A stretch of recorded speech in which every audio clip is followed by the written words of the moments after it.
Era 2014. O Brasil, o país do futebol, sediava a Copa do Mundo. O peso da expectativa era imenso. A lembrança de 1950 e a chocante derrota para o Uruguai no Maracanã ainda assombrava a todos. Dessa vez, a vitória tinha que vir. O Brasil passou pela fase de grupos com tranquilidade, com atuações que misturavam talento e garra. Neymar, o jovem prodígio, tinha se tornado o talismã da nação. Uma aura de destino passou a envolver o time e sua torcida apaixonada. Seria esse o ano em que o Brasil finalmente exorcizaria os fantasmas de 50? A semifinal colocou o Brasil frente a frente com a Alemanha, uma equipe conhecida por sua eficiência e disciplina tática. O palco estava montado para um choque titânico de estilos e filosofias de futebol. Para o Brasil, era a chance de se livrar dos demônios do passado. Para a Alemanha, a oportunidade de afirmar seu domínio no cenário mundial. A preparação para o jogo foi dominada pela lesão de Neymar. O craque foi descartado do torneio após uma entrada violenta na partida anterior. Para piorar a situação, o capitão e pilar da defesa, Thiago Silva, também estava fora por suspensão. A ausência dessas duas peças-chave lançou uma sombra sobre a seleção brasileira. Apesar dos contratempos, a atmosfera no Mineirão era eletrizante. A torcida brasileira, um mar de amarelo e verde, empurrava o time. No entanto, havia uma corrente de ansiedade. Será que o Brasil conseguiria jogar sem seu líder?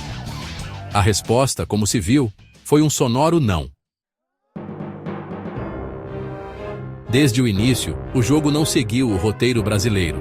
A Alemanha, bem treinada e implacável em sua execução, passou como um trator pela defesa brasileira.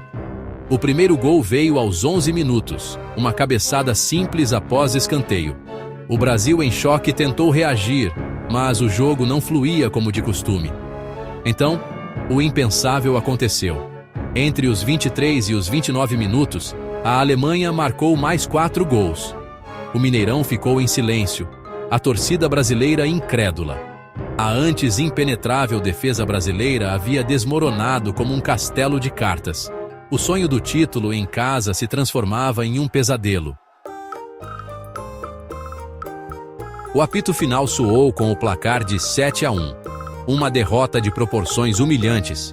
Um placar que ficaria para sempre gravado nos anais da história do futebol.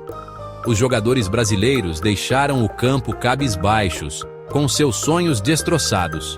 O Mineirão, antes um caldeirão de barulho e cores, era agora um local de luto.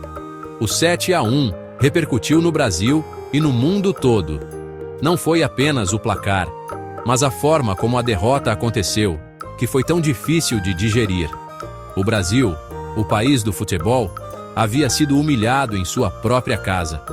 A derrota levou a um período de reflexão no futebol brasileiro. Questionamentos sobre o estado do esporte no país, o desenvolvimento de jovens jogadores e a abordagem tática da seleção vieram à tona. O 7-1 foi um divisor de águas para o futebol brasileiro.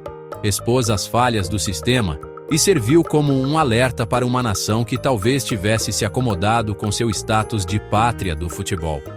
O caminho para a redenção seria longo e árduo, mas era uma jornada que o futebol brasileiro precisava empreender. O legado daquela noite fatídica em Belo Horizonte continuará a moldar o futebol brasileiro por muitos anos.